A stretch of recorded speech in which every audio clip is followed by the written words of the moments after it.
C'est Jean-Michel Apathy qui est avec nous, avec un livre d'humeur, mais une enquête Ah, pas un aussi. livre oui, Oui, une enquête, hein? oui, je dis un livre d'humeur parce que vous exprimez ce que Ah, vous ressentez, mais une enquête aussi sur ouais. les années de Cyril Hanouna à la télévision. Le livre s'appelle T'es une merde, frère, signé Hanouna. Mmh. Enquête sur celui qui a créé la Trump télé française aux éditions Robert Laffont. Bonjour Jean-Michel. Bonjour, bonjour. Jean-Michel, dans cette enquête, qu'est-ce que vous avez appris sur Cyril Hanouna qu'on découvre? Ah, qu'on découvre, moi, mon souci, c'était pas tellement enfin, j'aurais pu apprendre plus si, toutes les personnes que j'ai sollicitées avaient répondu à mes sollicitations. Les dirigeants de Canal, les dirigeants d'M6, pourquoi, on a supporté Hanouna d'un côté, pourquoi on a embauché Hanouna de l'autre, mais ce qui m'a paru important, en fait, c'est plutôt de mettre comme sur une corde à linge, tout ce qui s'était passé de singulier sur le plateau de TPMP pendant 10 Dérapage? ans. Oui, dérapage, mais dérapage n'est pas un mot qui résume Cyril Hanouna. L'humiliation? Un plateau de télévision, c'est, un lieu que des gens observent et quand on le voit à la télévision, ils se disent: «Si on le fait là-bas, je peux le faire moi, dans ma vie». C'est un lieu de légitimation. L'humiliation, c'est singulier, hein. Humilier les gens comme les humilie Cyril Hanouna, c'est singulier. Les insultes, qui insulte parmi, toutes les personnes qui, prennent la parole publiquement, qui insulte ses congénères? Qui? Et puis, les menaces qu'il peut faire très tranquillement sur un plateau de télévision et qu'il fait beaucoup en privé. Et j'ai voulu raconter ce personnage, mais ce n'était pas le personnage qui est intéressant, c'est ce qu'il dit de nous, de ce que nous supportons, des évolutions de la société. Et comme Cyril Hanouna a le désir de faire autre chose que de la télévision, mais qu'il a très envie d'être candidat devant le suffrage universel, il me semblait qu'il y avait Mais, un apport démocratique à décrire Cyril Hanouna. mais vous avez dit personne n'a voulu parler de lui dans son entourage? C'est l'omerta? Tous les SMS, vous racontez, que vous avez envoyés pour beaucoup sont restés, enfin quasiment tous d'ailleurs, sans réponse. C'est Hein. très difficile. Ségolène Royal a accepté d'être payée par Cyril Hanouna. Quelques mois après que Cyril Hanouna ait insulté Anne Hidalgo. Ségolène Royal a passé sa vie à défendre l'idée que les femmes en politique devaient être armées pour faire face à la violence spécifique qui leur était adressée. Et Marlène pourtant- Schiappa, alors? Oui, alors Marlène Schiappa, elle n'a Pareil. pas été insultée. Et pourtant, enfin, oui, enfin, bon, bref, Enfin, Ségolène pardon. Royal accepte d'être payée par Cyril Hanouna. On a envie d'entendre Ségolène Royal. Comment elle peut être en contradiction avec ce qu'elle a porté elle-même pendant des années? Donc ça, il faut faire son deuil. Les dirigeants de Canal+, qui sont des acteurs importants de la culture, financent des films et des spectacles vivants qui sont à l'opposé de ce que fait Cyril Hanouna. On aurait envie. Vincent Bolloré? Je défends les valeurs chrétiennes. Moi, je trouve que les valeurs chrétiennes, ce sont de belles valeurs. L'amour du prochain, la solidarité, l'entraide. Et Cyril Hanouna qui passe son temps à dégobiller sur tout le monde. Enfin, monsieur Bolloré, comment vous expliquez ça? Mais est-ce que c'est un hélas, livre les portes sont restées Mais fermées. est-ce que c'est un livre règlement de compte? Parce Ah, pas du tout. qu'on sait Non. qu'avec Cyril Hanouna, c'est Non, non. amour-haine, là. Non, c'est pas l'amour. Pas surtout D'abord, haine. non, Cyril pas Hanouna d'amour. a pu dire que avant, je lui lustrais les glaouis avec des peaux de chamois. Ça, chez moi, ça ne déclenche pas de la haine. Je regarde ça un peu interrogatif et au fond, je m'en fous. L'expression, elle est assez marrante quand même. Oui, C'est marrant. ça te fait rire. Oui, moi, je trouve ça ça me pas- fait rire. Oui, mais là, Vous c'est la le reprenez SMS. dans Non, mais le livre. c'est SMS, t'es une merde, frère, hein, puisque c'est un SMS qui vous a envoyé. C'était à propos de quoi? Ah, alors le SMS, j'avais terminé l'enquête et je n'avais pas envie d'entrer directement en contact avec Cyril Hanouna parce que je savais bien que je ne serais pas bien reçu. Donc j'ai envoyé un mail à son avocat, un mercredi après-midi, avec une liste de questions. Est-ce que M. Hanouna accepterait de répondre à ces questions-là? Et le soir, il m'a répondu: ton livre, on s'en balèque. Je ne traduis pas, on comprend pas ce que ça veut dire. T'es une merde, frère. Ah non, il a dit en verlan, t'es une demeure. Une demeure, voilà. Et j'ai montré ça à un copain, et en fait, c'est lui qui m'a dit: pourquoi tu n'en ferais pas un titre? Et donc, du coup, j'ai vu l'éditeur, j'ai dit: pourquoi on ne ferait pas un titre? Et puis, alors, non. Mais il y a une chose, juste avant de donner la parole à mes petits camarades, que vous dites, en fait, l'animateur va développer les traits de caractère que normalement, les animateurs de télé tentent de cacher sous des tonnes de sourires et de gentillesse affectée. Pas lui, il a tout montré, c'est son originalité. Personne avec lui, avant lui dans ce métier, ne l'avait fait. C'est probablement aussi son unicité dont vous lui Est-ce que vous lui reconnaissez un talent certain ou un certain talent? Ah oui, il a du talent, oui. Pour arriver à construire ce qu'il a construit, il faut du talent. Et du Il travail. a beaucoup d'instinct, oui, du travail, bien sûr, de l'investissement. Il a beaucoup d'instinct, une rapidité d'esprit réelle. Mais hélas, il n'y a pas quelqu'un qui est capable de canaliser la violence dont il est porteur. Voilà. Alors, vous avez lu le livre, Flora Guébali, Oui. Charles Consigny et Moi, Abel. j'ai lu le livre, Oui. mais j'ai surtout été insultée pendant toute une semaine par Cyril Hanouna l'année dernière parce que j'avais osé considérer la décision de l'Arcom au GG comme légitime, ce qui était mon droit. Donc, il a dit que j'étais bête, vraiment débile, et puis la honte de la France. Et puis, bon, ça a duré pendant quelques jours. J'ai jamais reçu autant de messages de soutien de politiques, de journalistes, en privé, qui me disaient bonjour, que je connaissais ou non. Bonjour, on est désolé de ce qui vous arrive, c'est vraiment très dur. Et je dis, mais vous avez une voix, vous tous, journalistes, politiques. Peut-être que si on était tous ensemble à dire la même chose, ça aiderait. Et puis là, plus de réponse, on n'a plus répondu. Et donc ma question pour vous, c'est est-ce que vous avez... J'en ai déduit que tous ces gens-là avaient peur, parce que s'attaquer à Hanouna, c'est s'attaquer à un monument de la télé française. Et aujourd'hui, on sait, le pouvoir, il est dans la fabrique de l'opinion. Et quand on est regardé tous les soirs par des millions de personnes, bah, on a beaucoup de pouvoir.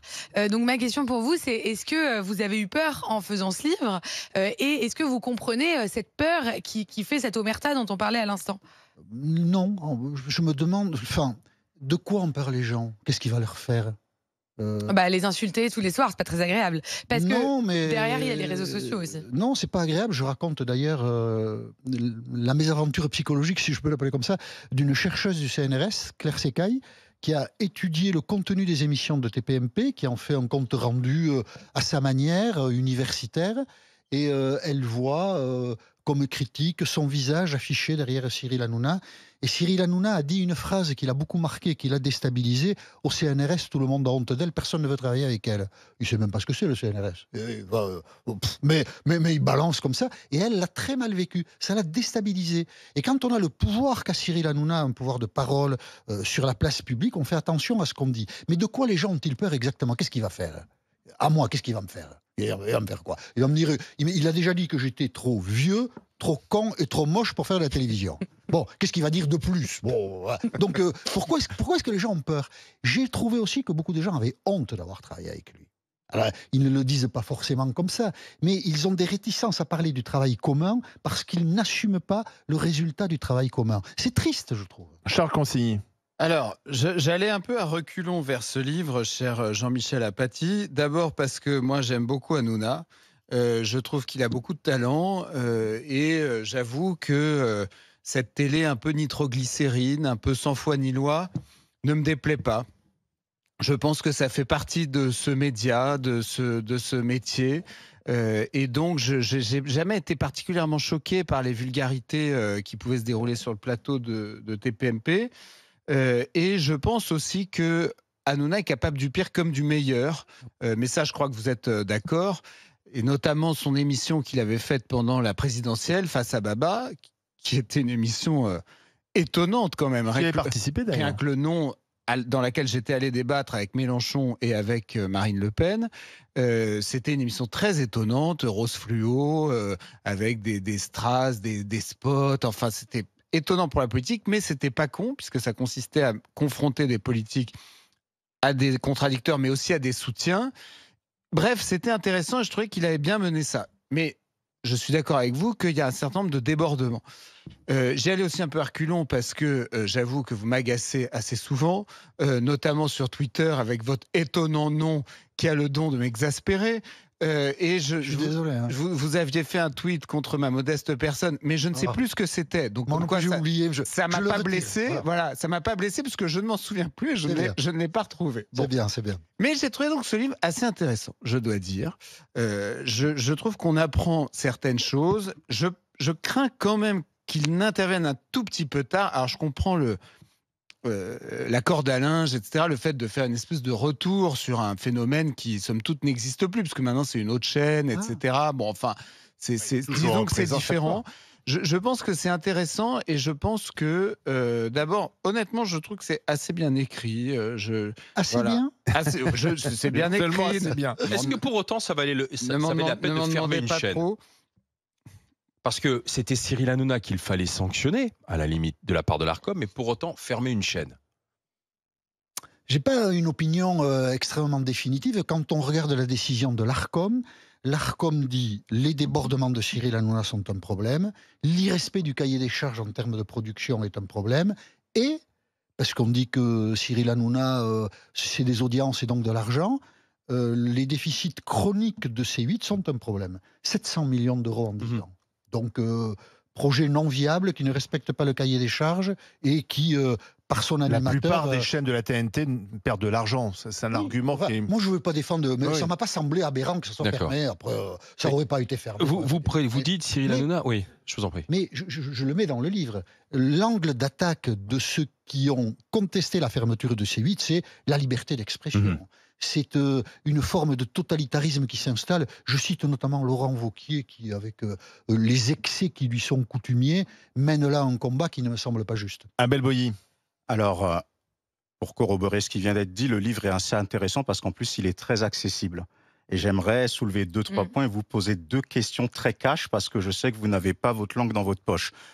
C'est une enquête, mais l'enquête, reconnaissez qu'elle n'est pas neutre parce qu'on ressent votre ressenti de Cyril Hanouna quand vous dites à un moment qu'il parle comme Éric Ciotti, quand il parle de son amour pour la France. À un moment, vous dites même qu'il parle comme Donald Duck. Donc voilà, vous parlez aussi... ah oui, à un moment, vous dites qu'on dirait Donald Duck. Donald Trump peut-être, mais non, Donald oui, Donald, oui, Donald, si, hein, je l'ai lu en entier. Et faut que je fasse gaffe, parce que c'est pas moi qui ai écrit et je livre, trouve en fait que dans ce... Je ne sais pas si on peut parler de ressentiment, de mépris ou autre, ou peut-être une volonté d'alerter.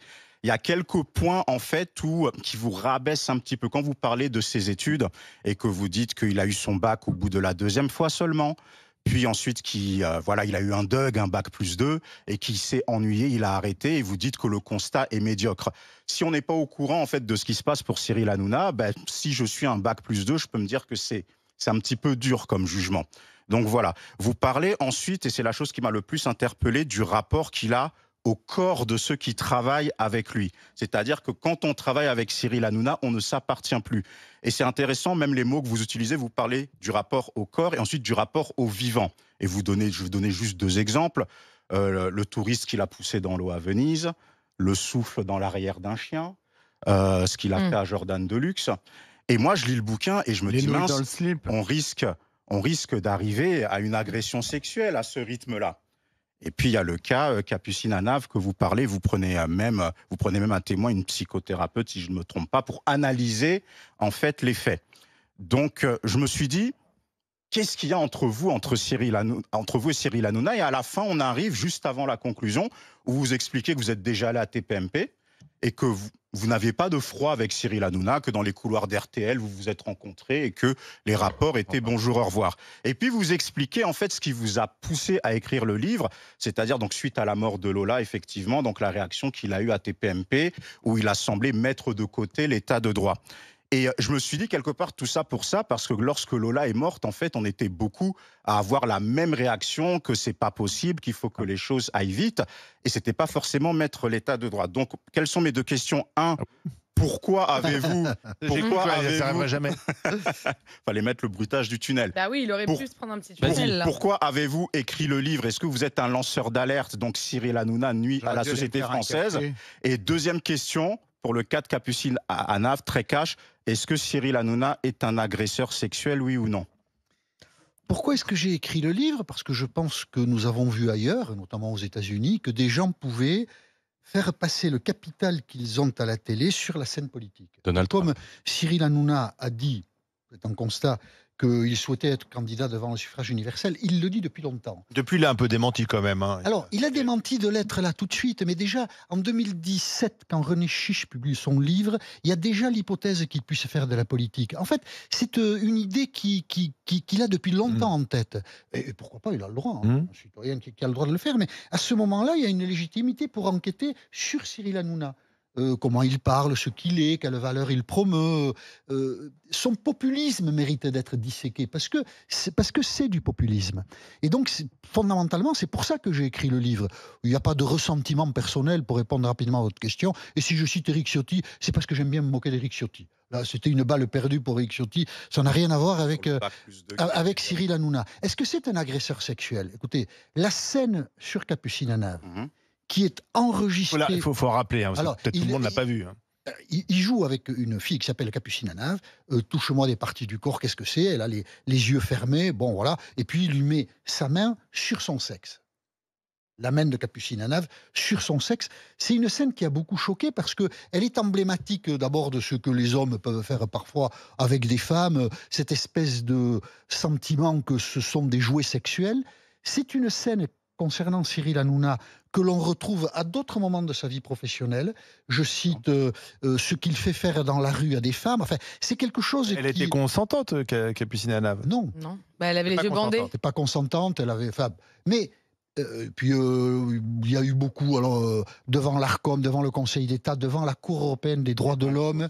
Ce type de geste fait sur la place publique, sur un plateau de télévision, est un geste qui est condamnable. On ne peut pas le faire parce que voilà, on lutte contre tout ça tout de même depuis quelques années. Et donc Cyril Hanouna, c'est tout ça. Il faut essayer de le décrypter. Et je crois qu'il est important de ne pas perdre la mémoire de ces actes passés parce que ça date d'il y a une dizaine d'années. Parce que les messages véhiculés par Cyril Hanouna paraissent contestables et ne sont pas bons. Mais Jean-Michel, vous qui suivez la politique depuis tant d'années, vous croyez qu'il a une chance s'il se présentait à une présidentielle? Qu'il fasse des voix? Oui. Alors je cite dans le livre les experts américains en janvier 2016, experts de la politique américaine. Quand Donald Trump dit « je serai candidat aux primaires républicaines », mais il n'y en a pas un qui pense qu'il franchira l'étape des primaires. Et même tous disent qu'il n'ira pas jusqu'au bout. Vous voyez, tiens. Bien sûr qu'il fasse des voix, pas qu'il soit élu. Mais c'est du populisme. Oh, quand même, on voit bien que la scène politique est détruite. Donc il y a un espace pour des populistes comme ça. Vous restez avec nous. Teddy Riner, Cyril Hanouna, c'est peut-être ça la fiche de la présidentielle. Vous restez avec nous, Jean-Michel Apathy. On va continuer de parler du livre parce qu'il y a une petite anecdote. Vous racontez aussi la rencontre Cyril Hanouna-Jordan Bardella. Oui. Mais on va aller un peu au-delà de cette rencontre parce qu'il y a des petites choses qui ont été cachées là-dessus aussi. Vous allez nous raconter ça. Et puis on va voir avec vous ce que vous pensez du match en ce moment entre le service public et CNews, avec la patronne du service public qui dit ce matin que CNews est une chaîne d'extrême droite. Ce sera intéressant de vous entendre là-dessus. Jean-Michel Apathy, vous restez avec nous. Donc, peut prêter à Cyril Hanouna des ambitions politiques. Dans le livre, Jean-Michel, vous racontez une rencontre. Jordan Bardella, Cyril Hanouna. Oui. Dans quelles circonstances? Ils se sont rencontrés en 2021 sur le plateau, invités. Ils ont sympathisé. Ils ont 20 ans d'écart. Et ce qu'on m'a dit, alors... je n'ai pas pu le vérifier moi-même, mais ils se marrent beaucoup tous les deux. Ils ont un humour semblable, et du coup, ils ont noué une vraie relation d'amitié. Donc Jordan Bardella a passé une partie de l'été 2024 dans sa villa à Saint-Tropez. Ils ont joué au padel 23. Ils ont joué au padel. Il y a une photo qui... Mais voilà, moi c'est ça qui m'intéresse. Quelqu'un a acheté les photos, et elles sont bloquées. Mais Jordan Bardella a expliqué à des amis à lui au Rassemblement National, les photos, elles existent. Enfin, là, pour le coup, mais quelqu'un a acheté les photos, on a bloqué les photos de l'été 2023. Ça arrive, hein, pour des personnalités importantes. C'est pas la première fois que ça se passe comme ça. Mais ça prouve le poids de Cyril Hanouna et de Jordan Bardella ensemble. Oui, la connexion. Mais la connexion avec Bruno Retailleau est aussi assez intéressante. Pourquoi? Ils se sont parlé la première fois en décembre dernier, quand Bruno Retailleau est devenu ministre de l'Intérieur. Et depuis, je ne dirais pas qu'ils ne se quittent plus, mais visiblement, le dialogue est nourri. Et Cyril Hanouna ne s'en cache pas. Je raconte, quelqu'un qui déjeunait avec Cyril Hanouna, hop, le téléphone sonne, c'est Bruno. Allô? Il n'a pas autre chose à faire, Bruno Retailleau? Non. Ça connecte bien. Et Vincent Bolloré et Bruno Retailleau, ça connecte bien. Mais politiquement, il pense quoi, en fait, Cyril Hanouna? Parce que vous vous rappelez qu'il s'était plutôt engagé pour SOS Racisme. C'est-à-dire qu'il est parti de la gauche vers la droite, c'est ça? Il est parti de la diversité qui était celle de son enfance, de son adolescence, dans la banlieue, Seine-Saint-Denis, les Lilas, pour arriver à une position, après tout, beaucoup de gens connaissent cette évolution, moi aussi peut-être, donc je ne vais pas... Une position où son patrimoine, sa notoriété, sa situation lui font craindre que son monde étant menacé, il faut en arriver à plutôt privilégier l'ordre, la sécurité... tout fout le camp, c'était mieux avant, enfin voilà, donc il est devenu un peu... En vieillissant un peu plus conservateur. Sur une échelle gauche-droite... on ne peut pas le situer de manière classique. Il est assez... Plus à droite quand même. Oui, à droite, mais il est c'est personnel aussi. C'est pas une démarche très nourrie intellectuellement, philosophiquement, idéologiquement. C'est plus du réflexe, c'est plus quelque chose comme ça, quoi. Pour aller au-delà du cas Hanouna, on a parlé de Vincent Bolloré, de la fermeture de C8. Là, il y a en ce moment un combat entre C8 d'un côté et le service public de l'audiovisuel. CNews d'un côté et le service public de l'audiovisuel à propos de l'affaire le Grand Cohen. Et Delphine Ernotte, dans les colonnes du Monde, vient de dire, la patronne donc de France Télévisions, que CNews était une chaîne d'extrême droite. Est-ce que CNews est une chaîne d'extrême droite? Oui, ça me dérange pas de le dire. Bah oui, il faut écouter tous les jours un fait divers monté en épingle, trop d'immigrés, Pascal Praud qui dit que les punaises de lit elles arrivent avec les immigrés. Enfin, ça fait un moment qu'elle est l'extrême droite. Oui, je sais pas. Moi, ça me dérange pas de le dire. Ce qui est spectaculaire, c'est l'intervention de la présidente de France Télévisions. D'habitude, les dirigeants de France Télévisions, ils restent plutôt cachés et ils ne mènent pas ce type de conflit. Qu'est-ce que ça veut dire? Ça veut dire que CNews a un potentiel de... CNews impose des débats, donne une tonalité au débat public, ce qui fait que déstabiliser le service public... J'ai une question complémentaire. Est-ce qu'il est de gauche, le service public audiovisuel? Est-ce que France Inter est une radio de gauche? Pas que France Inter. De gauche, oui, il doit y avoir une sensibilité plutôt de gauche que de droite, mais c'est assez mou, je trouve, c'est assez mollasson. Ah bon? C'est la gauche molle. Et puis gauche, c'est la gauche social-démocrate, parce que Jean-Luc Mélenchon les déteste, et puis on peut pas dire que ça soit très efficace quand on voit l'état de la gauche social-démocrate. Par exemple, sur l'attaque Zucman, moi j'ai retweeté là le programme médiatique de M. Zucman ces derniers jours. France Inter, l'invité de 8h20 jeudi. France 5, c'est politique dimanche. Zucman, notre sauveur. France 2, Télématin, jeudi. France 3, dimanche en politique, dimanche, la chasse aux riches avec Zucman. France 2, l'invité du 20h. France Inter, question politique, faut-il exterminer les riches? France Culture, l'invité des matins, lundi, Zucman 2027. France 2, complément d'enquête, jeudi, la taxe Zucman, chance pour la France. France 5, c'est à vous, lundi, taxe Zucman, la solution. Ça fait beaucoup. France Info TV, radio, 8h30, France Info. France 2, vous avez la parole, jeudi, 21h10. France 3, le 19-20, invité, mercredi. France 2, 4 vérités, lundi. France Inter, le 7-9, mardi. France 5, c'est dans l'air, mardi, taxer les riches, Zucman a raison. France 2, l'événement, Sa Majesté Zucman. France Culture, le grand entretien, le rêve Zucman. France 2, le dimanche, édition spéciale Zucman. C'est pas de gauche, ça?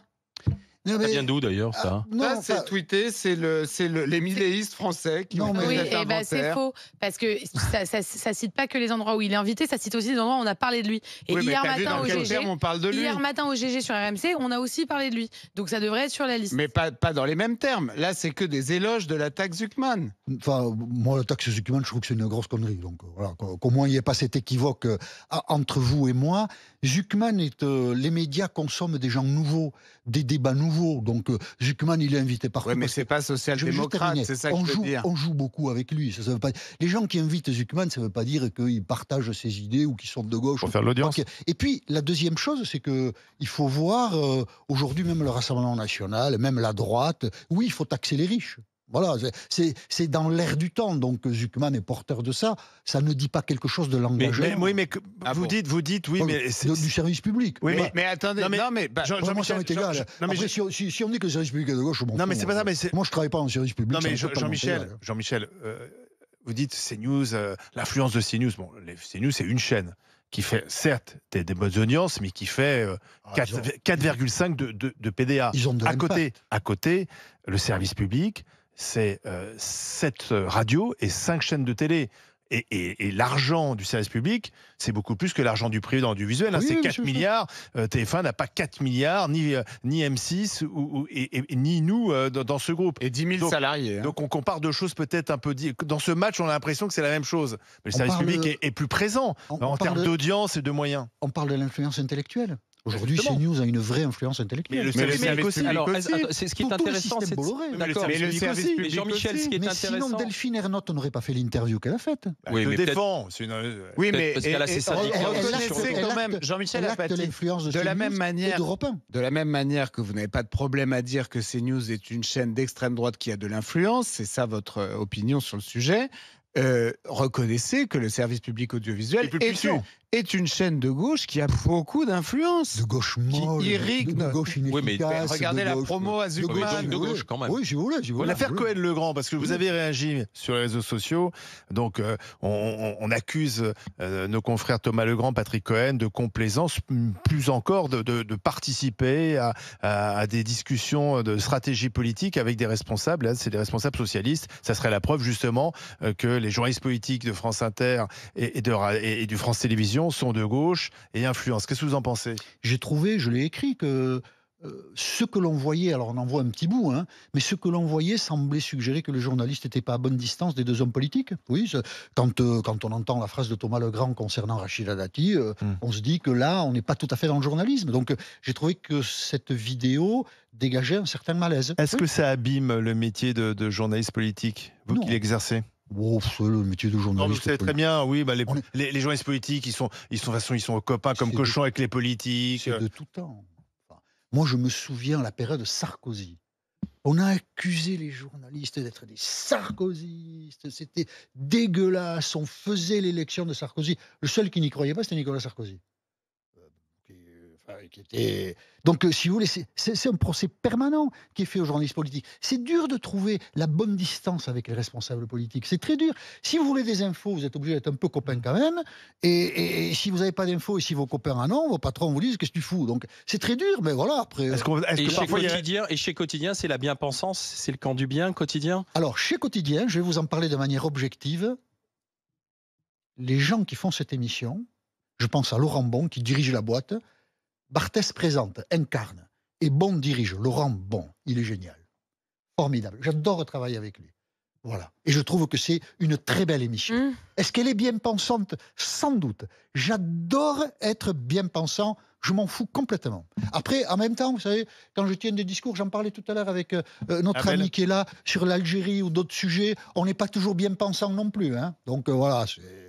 Comme ça, on fait ça à la louche un peu. Mais c'est aussi une émission qui a de l'influence, Quotidien, qui cartonne tous les soirs, qui fait quasiment 2 millions de téléspectateurs tous les soirs, depuis maintenant des années. Donc quand on dit l'influence de CNews, en fait, toutes les émissions qui fonctionnent ont une influence. Et Quotidien aussi a une influence. Elle est regardée beaucoup chez les jeunes.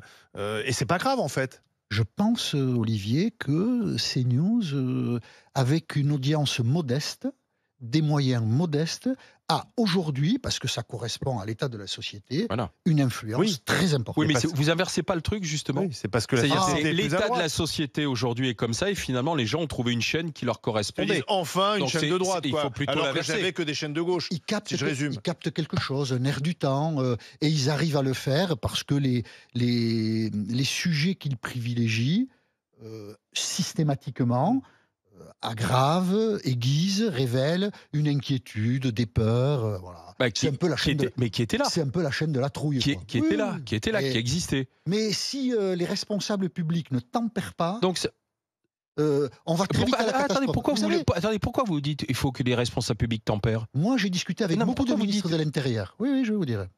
Qui vous racontent très bien comment se passe la journée d'un ministre de l'Intérieur. Elle commence par une liasse de faits divers, de drames, de problèmes qui se sont passés dans la société. Et si vous n'avez pas un peu de recul, si vous n'avez pas un brin de fatalisme, vous pensez que rien ne marche en France. Et ça n'est pas vrai. Ce sont des réalités complexes. CNews ne rend pas compte de la complexité de la société. CNews ne rend pas compte de la complexité de l'immigration. CNews ne rend pas compte de la complexité des relations entre les hommes et les femmes quand on aborde ça que par le filtre des faits divers. Tout va mal. Tout va mal. C'est la catastrophe en France. Et donc, quand vous dites ça à longueur de journée, quelle solution politique vous apportez? Eh bien, c'est pour ça que je dis que CNews est une chaîne d'extrême droite.